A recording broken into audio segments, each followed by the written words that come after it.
अपनी वाइफ के पहले प्यार को बचाने के लिए मेरी वाइफ ने मुझे सेम दिन में 1763 बार फंसा दिया। मेरी वाइफ एक टाइम ट्रैवलर है। जब उसका पहला प्यार मर गया तब उसने अपनी ही लाइफ फोर्स चलाकर बार बार टाइम को पीछे घुमा दिया, सिर्फ हिस्ट्री बदलकर उसे बचाने के लिए। लेकिन उसे ये नहीं पता था कि हर बार जब वो टाइम ट्रैवल करती थी, मेरी कॉन्शियसनेस भी उसके साथ वापस उसी पल में चली जाती थी।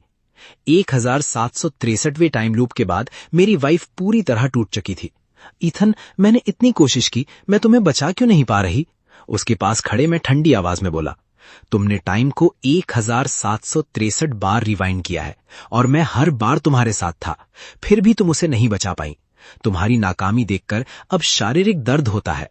रसल, मेरे पास वाली चादर अचानक हट गई। सारा घबरा कर बेड से उठ बैठी और जल्दी जल्दी कपड़े पहनने लगी। 10 जून 2024 सुबह 7:21। बेड के पास रखी घड़ी को देखकर मेरा दिल बिल्कुल सूखे तालाब जैसा बेजान था। सच ये है कि मैं इस दिन को 1763 बार जी चुका हूं। मेरी वाइफ सारा एक टाइम ट्रैवलर है जिसके पास वक्त को पीछे घुमाने की अजीब ताकत है। पता नहीं क्यों, लेकिन हर बार जब वो टाइम को रिवाइंड करती है, मेरी कॉन्शियसनेस भी जबरदस्ती उसके साथ खिंच ली जाती है और मैं फिर उसी पल अपने पुराने बदन में लौट आता हूं। उसका पहला प्यार ईथन आज रात मरने वाला है। जब ये पहली बार हुआ था, तब से सारा पागलों की तरह बार बार वक्त पीछे घुमा रही है, कसम खाकर कि वो उसे हर हाल में बचा लेगी। ये उसकी 1763वीं कोशिश है। हनी, आज मुझे ऑफिस जल्दी जाना है, थोड़ा ओवर टाइम है, मैं डिनर पर घर नहीं आ पाऊंगी। ये वही लाइन है जो वो हर एक लूप में मुझसे कहती है। मैं इसे नींद में भी सुना सकता हूँ। इस लाइन के बाद सारा कपड़े पहनकर बेड के पास आएगी और मेरे माथे पर हल्का सा किस करेगी। और बिल्कुल वैसा ही हुआ। जैसे ही मेरे दिमाग में ये ख्याल आया, सारा कॉलर ठीक करके मेरे पास आई और झुकने लगी, लेकिन इस बार मैंने उसे धक्का दे दिया। ईथन इस वक्त नॉर्थ प्रॉस्पेक्ट एवेन्यू वाले डाइनर में है, तुम्हें जल्दी करनी चाहिए। इतने सारे लूप्स में उसके साथ रहने के बाद मुझे ईथन का पूरा डेली स्केड्यूल याद हो चुका था, लेकिन सारा को इस बात का जरा भी अंदाजा नहीं था। वो बस हैरानी से मुझे देखने लगी। तुम्हें कैसे? वो पूछना चाहती थी कि मुझे कैसे पता, लेकिन तुरंत खुद को रोक लिया और बात बदल दी। उसकी लोकेशन का मुझसे क्या लेना देना, मैं ऑफिस जा रही हूं। अब भी झूठ बोल रही थी। मैं हंस पड़ा। अगर तुम ईथन को छोड़ नहीं सकती तो मुझसे झूठ बोलने की जरूरत ही क्या है? इतने सारे टाइम लूप्स के बाद मेरी रूह पूरी तरह सुन्न हो चुकी थी। जो थोड़ा बहुत प्यार और सब्र मेरे अंदर बचा था, वो इस एंडलेस रिपीटिशन में पहले ही टूटकर मिट्टी बन चुका था।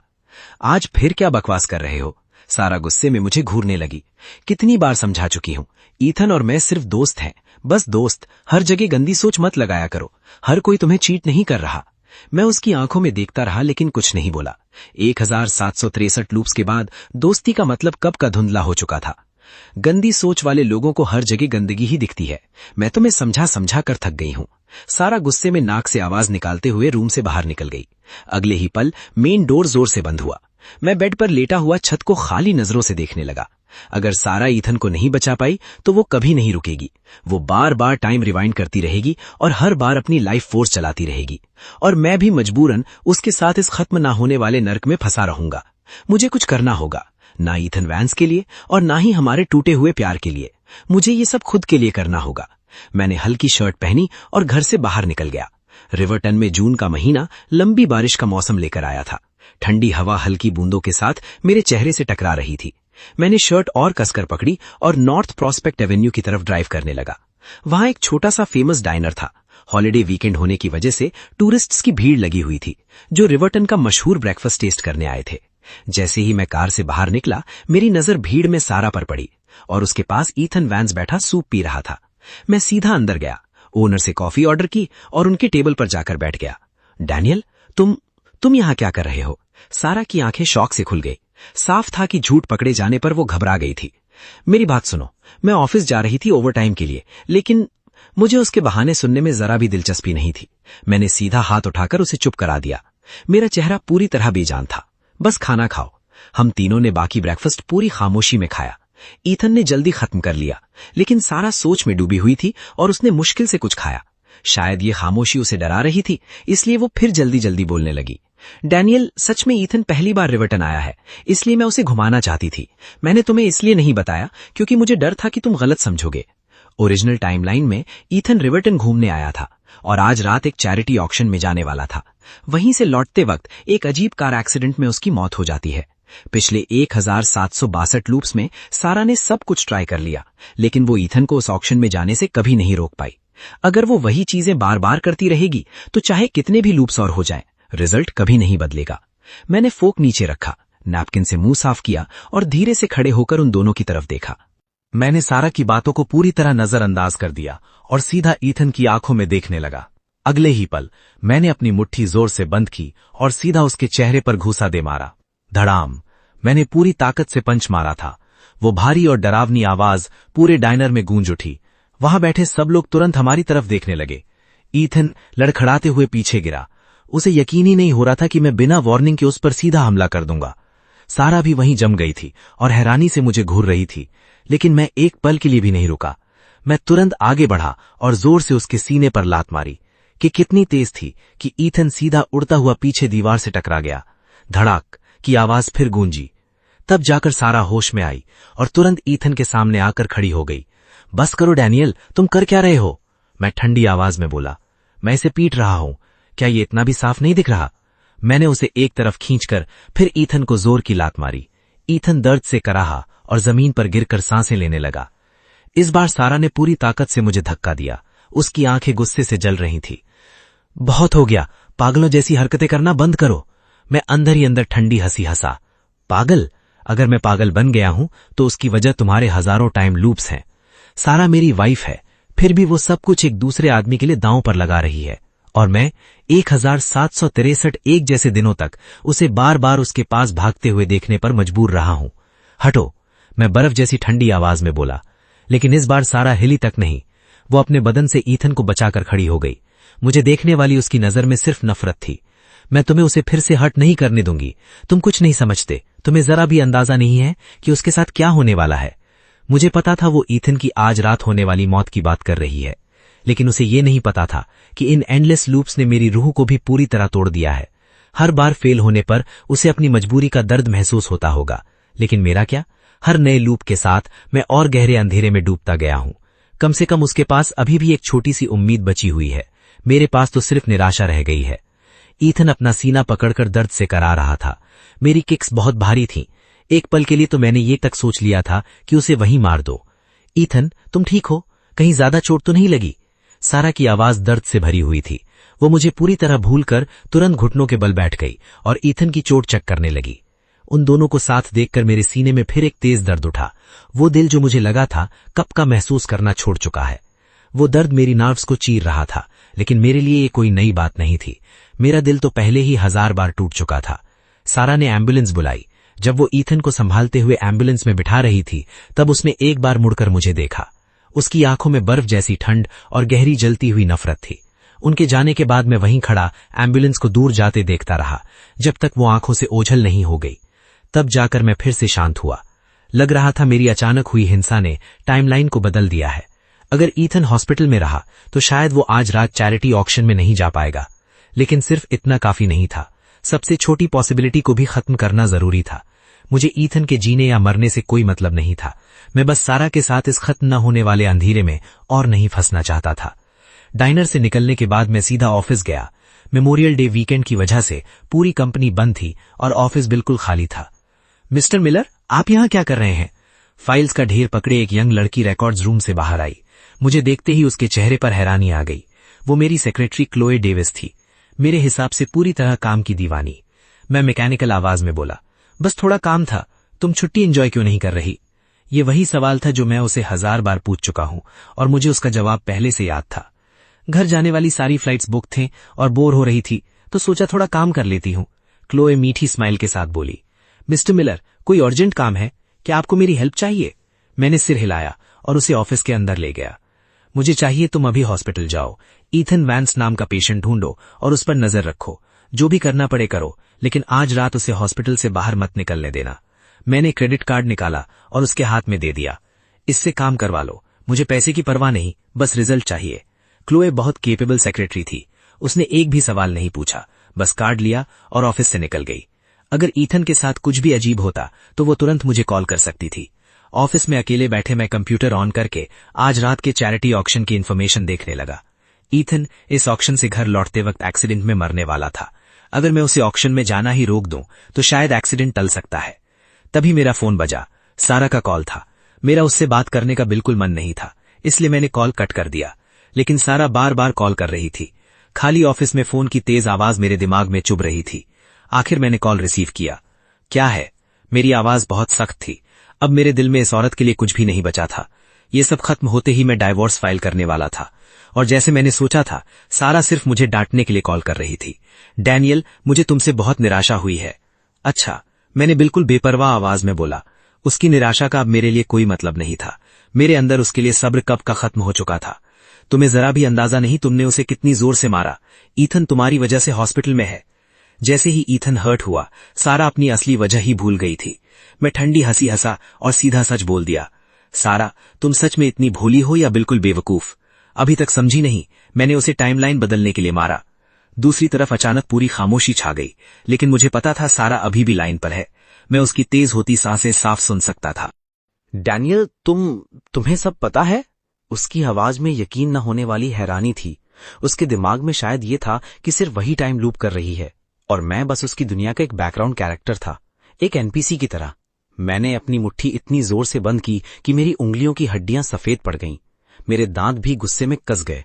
तुमने ईथन को बचाने के लिए 1763 बार टाइम रिवाइंड किया है और मैं हर एक बार तुम्हारे साथ था। हर बार तुम्हें उसके पास भागते हुए देखा है। सारा, तुम सोच भी सकती हो ये सब मेरे लिए कैसा था। दूसरी तरफ सारा बिल्कुल चुप हो गई। ये बात उसके दिमाग में कभी आई ही नहीं थी। इतने टाइम तक उसे लगता रहा कि सिर्फ वही लूप्स याद रखती है। बाकी सब लोगों की तरह मैं भी हर बार सब कुछ भूल जाता हूं। लेकिन मेरी बातों ने उसकी पूरी दुनिया हिला दी थी। काफी देर की खामोशी के बाद उसकी आवाज नर्म और भीख मांगने जैसी हो गई। डैनियल, तो फिर मेरी हेल्प करो ना। ईथन अभी बहुत यंग है, मैं उसे ऐसे मरते हुए नहीं देख सकती। वो अपनी बात पूरी करती उससे पहले ही मैंने उसे रोक दिया। वो जिंदा रहे या मर जाए, मुझे कोई फर्क नहीं पड़ता। मैं बस इस खत्म न होने वाले टॉर्चर से बाहर निकलना चाहता हूं। अगर तुम नहीं चाहती कि पिछले 1762 लूट जैसा ही रिजल्ट फिर से आए, तो इस बार मेरी बात मानोगी। उसके जवाब का वेट किए बिना मैंने कॉल काट दिया। मेरे अंदर गुस्सा आग की तरह जल रहा था और मुझे किसी तरीके से उसे बाहर निकालना था। 1000 से ज्यादा बार सेम दिन जीने के बाद मेरा दिमाग टूटने के किनारे पर पहुंच चुका था। और सबसे बुरी बात यह थी कि मेरी इस तकलीफ की वजह वही औरत थी जिसे मैं सबसे ज्यादा प्यार करता था। मैं ऑफिस की सारी चीजें तोड़ देने की इच्छा को मुश्किल से दबा रहा था। मैंने सिगरेट जलाई और चेयर पर पीछे झुककर बैठ गया। मेरा सीना अभी भी दबे हुए गुस्से से तेज उठ रहा था। अचानक मेरे अंदर अजीब सी घिन उठने लगी। ऑफिस की हर जान पहचान वाली चीज मुझे पिंजरे की सलाखों जैसी लगने लगी। मैं बस यहां से भागना चाहता था। चाहे मैं वक्त के इस जेल से बाहर ना निकल पाऊं, लेकिन कम से कम इस जगह से तो दूर जाना चाहता था। मैं ऑफिस से निकला और शहर की भीड़ भाड़ी सड़कों पर गाड़ी चलाने लगा। कुछ देर बाद मैं रिवर्टन यूनिवर्सिटी के बाहर गाड़ी रोक देता हूं। ये मेरी एल्मा मेटर थी, वही जगह जहां मैं और सारा पहली बार मिले थे और प्यार में पड़े थे। मुझे खुद नहीं पता मैं यहां क्यों आया। शायद ये उन थोड़ी जगहों में से एक थी जहां अभी भी कुछ अच्छी यादें मची थीं। मैं मेन गेट की तरफ गया, लेकिन सिक्योरिटी गार्ड ने मुझे रोक लिया। मैं हंस पड़ा। लोग कहते हैं कि कॉलेज हमेशा अपने स्टूडेंट्स का स्वागत करता है, लेकिन असली दुनिया में ग्रेजुएशन के बाद तुम कैंपस के अंदर कदम तक नहीं रख सकते। इसलिए मैं बस गेट के पास बैठ गया, सिगरेट पीने लगा और सोचने लगा कि इस टाइम लूप को कैसे तोड़ा जाए। सच में ये कोई आम मुश्किल नहीं थी। ये सारा की खुद गर्ज जिद थी, लेकिन उसने मुझे भी इस जाल में फंसा दिया था। इससे बाहर निकलने के लिए मुझे मजबूरन उसके साथ मिलकर ईथन वाली प्रॉब्लम सॉल्व करनी पड़ेगी। तभी मेरा फोन वाइब्रेट हुआ। सारा का आई मैसेज था। तुम कहां हो? क्या हम मिलकर बात कर सकते हैं? सच कहूं तो मेरा उससे बात करने का बिल्कुल मन नहीं था, लेकिन अपनी आजादी के लिए मैंने हां कर दी। मैंने उसे अपनी लोकेशन भेजी और फिर सिगरेट पीने लगा। 20 मिनट बाद सारा वहां पहुंच गई। उसके हाथ में अम्ब्रेला था और उसका चेहरा थका हुआ लग रहा था। मेरे पीछे यूनिवर्सिटी कैंपस को देखकर उसका चेहरा थोड़ा नर्म पड़ गया, लेकिन मुझे पुरानी यादों में डूबने में कोई दिलचस्पी नहीं थी। तो क्या बात करनी थी? मेरे चेहरे से पुराना प्यार और नर्मपन गायब देखकर सारा उदास हो गई। टाइम लूप्स के बारे में आई एम सॉरी, सच में, लेकिन मेरे पास कोई और रास्ता नहीं था। तुम बस सेम दिन बार बार जीने से थक गए हो और हर्ट हो, लेकिन ईथन अपनी जान खो रहा है। तुम्हें ये समझना होगा। चाहे मैं उसे कभी ना बचा पाऊं, फिर भी मैं वक्त को हमेशा रिपीट होने दूंगी, बस इतना कि मैं उसे जिंदा देख सकूं। मैंने उसकी बात हाथ से उड़ा दी। मैं ये कभी नहीं समझ सकता और ना ही इसे बर्दाश्त करूंगा। सीधी बात यह है कि तुम सिर्फ खुदगर्ज हो। सारा का चेहरा दर्द से भर गया। खुदगर्ज?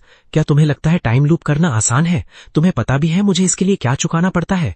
मेरी लाइफ फोर्स खत्म हो रही है। मैं अपनी ही उम्र जला रही हूं। मैंने सिगरेट नीचे फेंकी और धुएं के बीच उसकी तरफ देखा। तुम्हें कोई मजबूर नहीं कर रहा, लेकिन तुम्हें किसने हक दिया कि अपने पर्सनल पछतावे के लिए पूरी दुनिया को इस एक दिन में कैद कर दो? हो सकता है उन्हें कुछ याद ना रहे, हो सकता है हर सुबह उन्हें लगे कि ये नया दिन है, लेकिन उनकी रूह तो इस एंडलेस रेपिटेशन में धीरे धीरे घिस रही है। इस एक दिन में लोग पैदा हो रहे हैं, बूढ़े हो रहे हैं, बीमार पड़ रहे हैं और मर रहे हैं। तुम्हें किसने हक दिया कि उन्हें उसी दर्द वाले पल में बार बार फंसा कर रखो? मेरी बातें सुनते ही सारा चुप हो गईं और उनकी आंखों से आंसू गिरने लगे।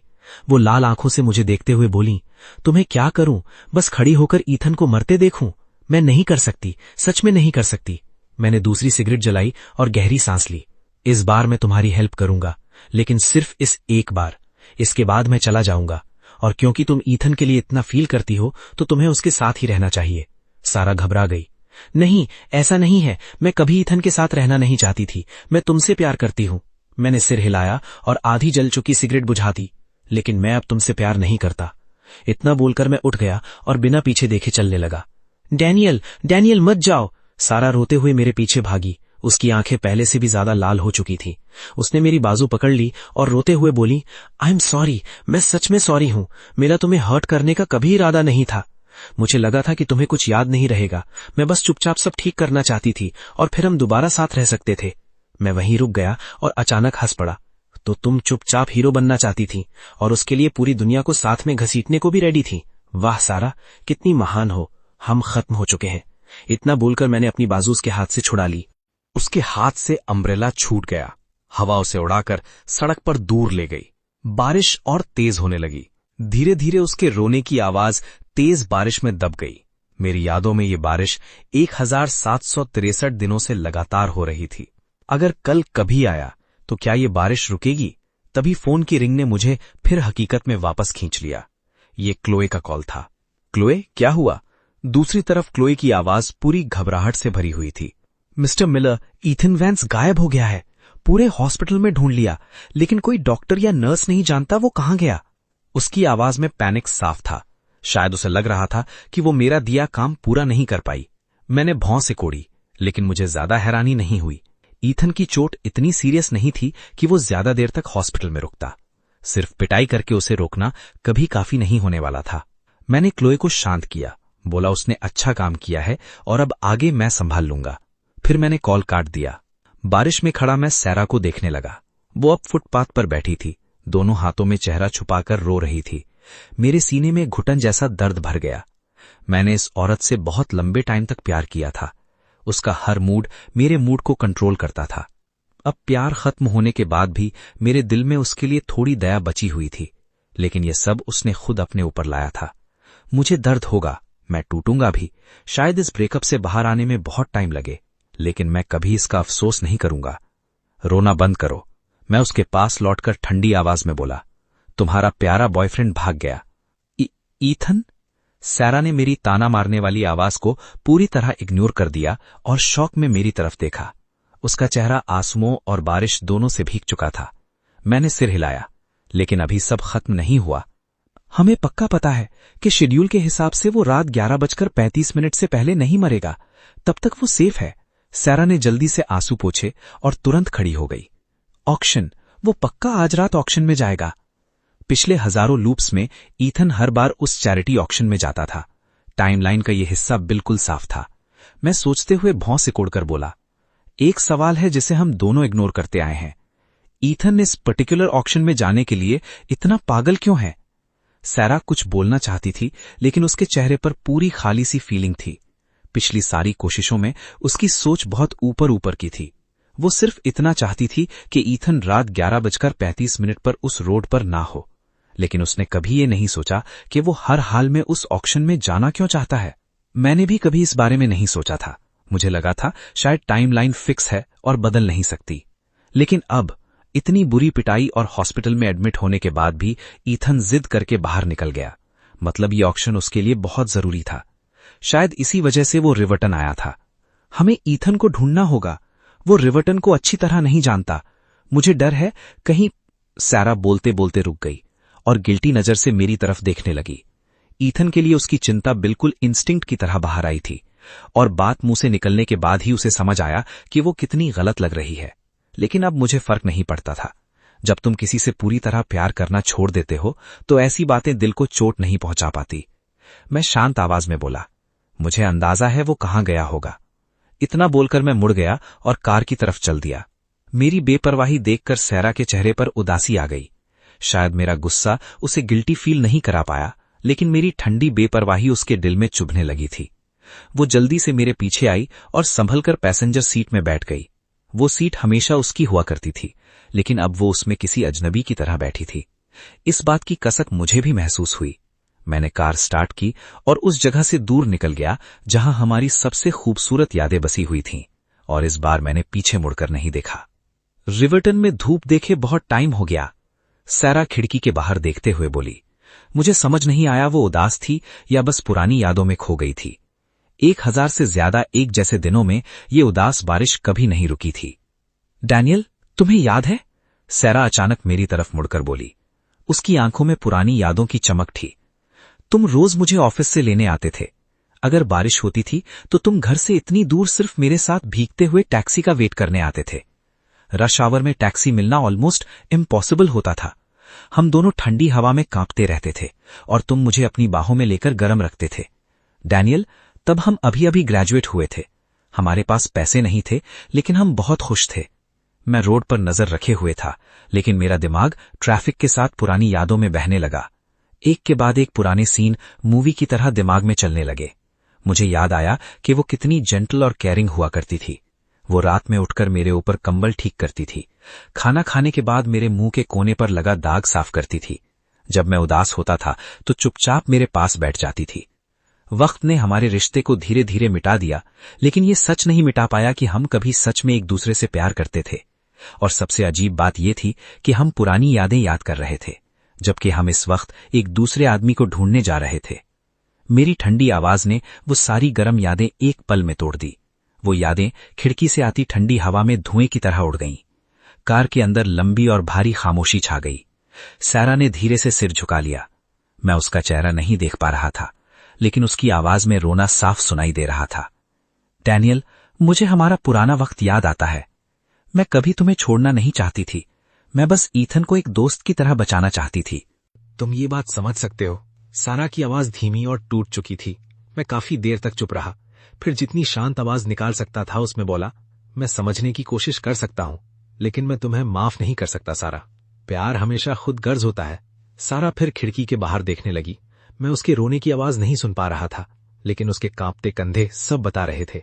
मैं कार लेकर एक बड़े गैलेरिया के सामने रुक गया। जब मैंने ईथन को पीटा था तब उसका महंगा सूट खराब हो गया था। अगर वो अब भी चैरिटी ऑक्शन में जाना चाहता था तो उसे नया सूट चाहिए होता, और ये हॉस्पिटल के पास सबसे महंगा मॉल था। जैसे ही मैं कार से उतरने लगा, सारा ने मेरी बाजू पकड़ ली। उसके चेहरे पर हिचकिचाहट थी। इतने सालों बाद भी मैं उसे किताब की तरह पढ़ सकता था। क्या तुम्हें डर है कि मैं उसे फिर मारूंगा? मैंने शांत चेहरे के साथ पूछा। सारा थोड़ी शर्मिंदा लगी, लेकिन उसने धीरे से सिर हिला दिया।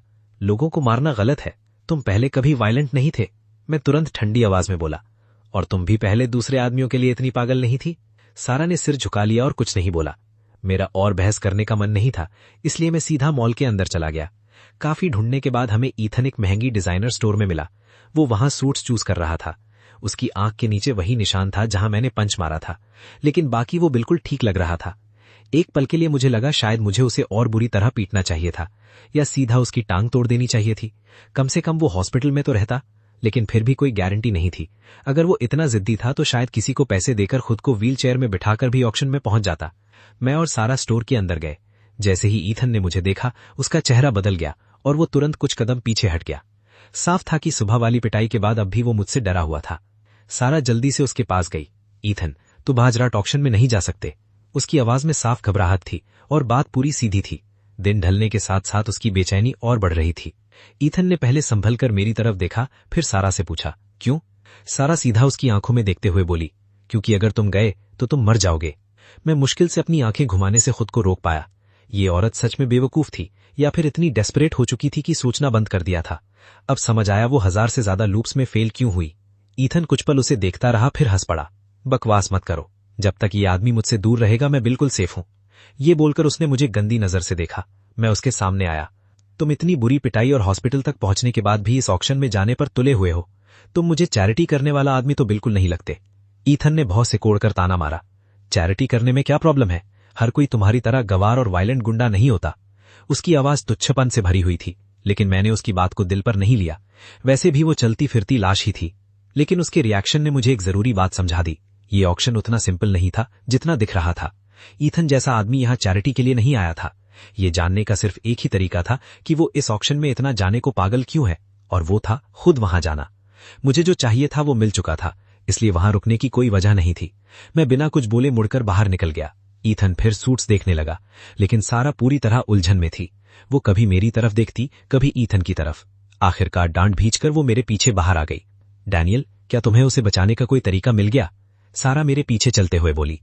मैंने सीधा जवाब नहीं दिया, बस ठंडी आवाज में पूछा, तुम्हें इस वक्त उसके साथ अंदर नहीं होना चाहिए? मेरे पीछे क्यों आ रही हो? सारा ने मुंह फुलाया और उदासी लगने लगी। तुम मेरे साथ इतना बुरा बर्ताव क्यों कर रहे हो? मैं रुककर उसकी तरफ मुड़ गया। पिछले 1762 लूप्स में तुमने ईथन को बचाने के चक्कर में मुझे कितनी ठंडी और चुभने वाली बातें बोली थी। अब जब मैं तुम्हारे साथ वैसा बर्ताव कर रहा हूं तो तुमसे बर्दाश्त नहीं हो रहा। सारा ने अपना होंठ काटा और मेरा हाथ पकड़ने की कोशिश की। आई एम सॉरी डैनियल, मेरा वो मतलब नहीं था। बस ईथन वाली बातों की वजह से मैं बहुत स्ट्रेस में थी और सारा गुस्सा तुम पर निकाल दिया। मैंने तुरंत अपना हाथ खींच लिया। तुम्हारा मतलब नहीं था। सच तो यह है कि तुम्हें लगता था मुझे कुछ याद ही नहीं रहेगा, इसलिए मेरी फीलिंग्स का कोई मतलब नहीं था, है ना? सारा ने सिर झुका लिया और चुप रही। मैं फिर बोला, सच ये है कि मैं तुम्हारा इमोशनल टॉर्चर 1763 दिनों से झेल रहा हूं। तुम्हें पता भी है ये कितना लंबा वक्त होता है? लगभग 5 साल। 5 साल से मैं लगातार दर्द में हूं। जब दूसरे लोगों का प्यार खत्म होता है तो वो डिवोर्स ले सकते हैं, वो छोड़कर चले जा सकते हैं, लेकिन मैं इसी एक दिन में फंसा हुआ हूं। बार बार वही दर्द, वही अंधेरा, वही टॉर्चर झेलते हुए। सारा की आंखें फिर आंसुओं से भर गईं और वो अचानक मुझे जोर से गले लग गई। आई एम सॉरी डैनियल, मैं सच में सॉरी हूं। मुझे नहीं पता था तुम इतना हर्ट हो। अगर मुझे पता होता तो मैं क्या? मैंने उसे जोर से अपने से दूर कर दिया। तुम बोल भी नहीं पा रही, क्योंकि तुम ईथन को कभी छोड़ ही नहीं सकती थी। चाहे मैं कितना भी टूट रहा होता, तुम फिर भी नहीं रुकती। उसके बाद मैंने उसे इग्नोर किया और मॉल से बाहर निकल गया। ग्लास डोर के रिफ्लेक्शन में मैं सारा को वहीं जमकर खड़े देखता रहा। उसके चेहरे पर तन्हाई और पछतावा था, ऐसा एक्सप्रेशन जो मैंने पहले कभी नहीं देखा था। लेकिन मैं बिना रुके चलता रहा। मैं कार में बैठा और वहां से निकल गया। धीरे धीरे शाम होने लगी और सूरज ढलने लगा। मैं कार की सहारे खड़ा सिगरेट पी रहा था और धुएं के पार सामने वाली बिल्डिंग को देख रहा था। वो एक बहुत महंगा प्राइवेट क्लब था, जहां आज रात चैरिटी ऑक्शन होने वाला था। महंगी कारें लगातार एंट्रेंस पर आ रही थीं और 2 लाइन में खड़े सिक्योरिटी गार्ड्स गेस्ट्स के आईडी और इन्विटेशंस चेक कर रहे थे।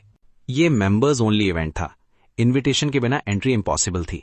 मेरे पास ऑब्वियसली इन्विटेशन नहीं था, लेकिन इसका मतलब ये नहीं था कि मैं अंदर नहीं जा सकता। पिछले कुछ लूट्स में मैं इस जगह को पहले ही अच्छी तरह देख चुका था और एक सीक्रेट एंट्री का रास्ता ढूंढ लिया था। एक डिलीवरी ट्रक धीरे धीरे सर्विस एंट्रेंस की तरफ आ रहा था। मैंने सिगरेट बुझाई और उसके पीछे चल दिया। 10 मिनट बाद मैं क्लब के एक बहुत महंगे और सजाए हुए हॉलवे में चल रहा था। तभी हॉलवे के दूसरे साइड से एक आदमी और एक औरत सामने आए। मेरा चेहरा तुरंत सख्त हो गया और मैं मुड़कर वापस जाने वाला था कि उसने मुझे आवाज दी, डैनियल। सारा मुझे देखकर हैरान लग रही थी। वो ईथन का हाथ पकड़कर जल्दी से मेरे पास आई। उसने मुझे ऊपर से नीचे तक देखा। तुम यहां अंदर कैसे आए? मैंने कंधे उचका दिए। मुझे नहीं लगता मैं अपनी हर मूवमेंट का रिपोर्ट तुम्हें दूं। सारा अजीब सी हंसी।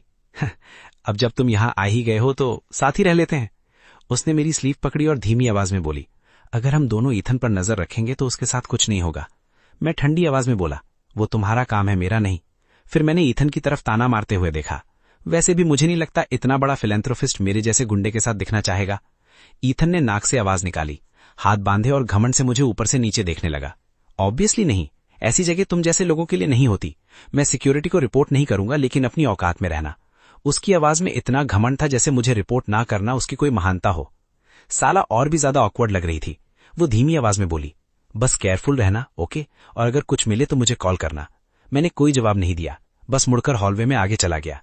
उन दोनों को छोड़ने के बाद मैंने एक वेटर के ट्रे से कॉकटेल उठाया और क्लब को एक्सप्लोर करने लगा। ऑक्शन अभी शुरू नहीं हुआ था, लेकिन मैं रिवर्टन की कई पावरफुल बिजनेस लीडर्स को अंदर आते देख चुका था। लेकिन वो मेन हॉल में नहीं दिख रहे थे। मतलब वो लोग किसी और ज्यादा प्राइवेट जगह पर मिल रहे थे। ढूंढते ढूंढते मुझे एक हिडन स्टेयरवेल मिला।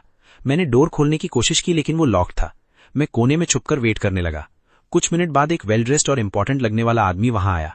उसने पॉकेट से की कार्ड निकाला और स्वाइप किया। बीप की आवाज के साथ डोर अनलॉक हो गया। जैसे ही वो अंदर गया, मैं भी चुपचाप उसके पीछे घुस गया और बंद होने से पहले डोर पकड़ लिया। मैं रुककर वेट करता रहा जब तक वो आदमी आगे नहीं चला गया। फिर मैंने धीरे से डोर खोला और अंदर चला गया। सीढ़ियां नीचे बेसमेंट की तरफ जा रही थी।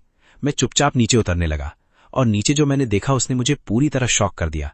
ये एक हिडन बेसमेंट था, लेकिन ऊपर वाले क्लब से भी ज्यादा लग्जरी से भरा हुआ। रूम के बीच में कई महंगे सूट्स पहने आदमी सोफे पर बैठे थे और उनके आसपास सुंदर और पतली लड़कियां लाइन में खड़ी थी। सीन इतना शॉकिंग था कि मैं यकीन नहीं कर पा रहा था कि क्लब के नीचे ऐसी जगह छुपी हुई है। एक आदमी ने पूछा, ये जगह सेफ है ना? दूसरा बोला, ऑफ कोर्स, ये सारी विमेन अच्छी तरह चेक की गई हैं, इन्हें चुप रहना आता है। पहला आदमी बोला, मैं लड़कियों की बात नहीं कर रहा, तुम्हारी इस चैरिटी ऑक्शन की बात कर रहा हूं। हम बहुत पैसा डाल रहे हैं, पक्का ना ये साफ तरीके से हमारे पास वापस आ जाएगा? मेरी आंखें तुरंत खुल गईं और मैंने शौक में अपना मुंह हाथ से ढक लिया। एक पल में सब समझ आ गया। ये ऑक्शन असल में चैरिटी नहीं था, ये पैसा साफ करने का धंधा था। ये लोग ब्लैक मनी को क्लीन बना रहे थे। ईथन को पक्का इस सब के बारे में पता था, शायद वो भी इस गेम का हिस्सा था। मैंने तुरंत फोन निकाला और चुपके से कुछ फोटोज खींच लिए, फिर एविडेंस के लिए वीडियो रिकॉर्डिंग भी स्टार्ट कर दी। ये रिवर्टन के सबसे पावरफुल लोग थे, अगर ये सब बाहर आ गया तो पूरा शहर हिल जाएगा। मैं कुछ देर और चुपकर उनकी बातें सुनता रहा, फिर कुछ आदमी उठकर जाने लगे। मैं तुरंत अंधेरे में छुप गया। उनके जाने के बाद मैं भी निकलने वाला था, तभी मैंने एक ऐसी बात सुनी जिससे मेरा खून ठंडा पड़ गया। जब पैसा मेरे हाथ में आ जाएगा फिर वापस नहीं निकलेगा। ऑक्शन के बाद किसी को भेजना और सबको खत्म कर देना, सबको, और काम बिल्कुल साफ होना चाहिए। मेरी सांसें अटक गई और फोन पकड़ा हुआ मेरा हाथ कांपने लगा। तब जाकर मुझे समझ आया कि ईथन की मौत कैसे होती है। सिर्फ ईथन नहीं, इस पूरे स्कैम में शामिल हर आदमी को एक एक करके मारा जाने वाला था। मैं काफी देर तक अंधेरे में छुपकर खड़ा रहा, फिर बहुत संभल कर वहां से निकला। भारी डोर के बंद होने की क्लिक की आवाज के बाद भी मेरा दिल जोर जोर से धड़क रहा था। मैंने एक सेकंड भी वेस्ट नहीं किया। मैं जल्दी से क्लब से बाहर निकला और सीधा कार में जाकर बैठा। तब जाकर मैं थोड़ा शांत हुआ। मैंने तुरंत पुलिस को कॉल किया और जो एविडेंस रिकॉर्ड किया था वो सब भेज दिया। 10 मिनट बाद पुलिस सायरन्स की आवाज पूरे एरिया में गूंजने लगी। स्क्वाड कार्स ने पूरे क्लब को घेर लिया। थोड़ी देर में मैंने बेसमेंट वाले आदमियों को हैंडकफ्स में बाहर लाते देखा। ईथन! सारा चिल्लाते हुए मेन एंट्रेंस से बाहर भागी।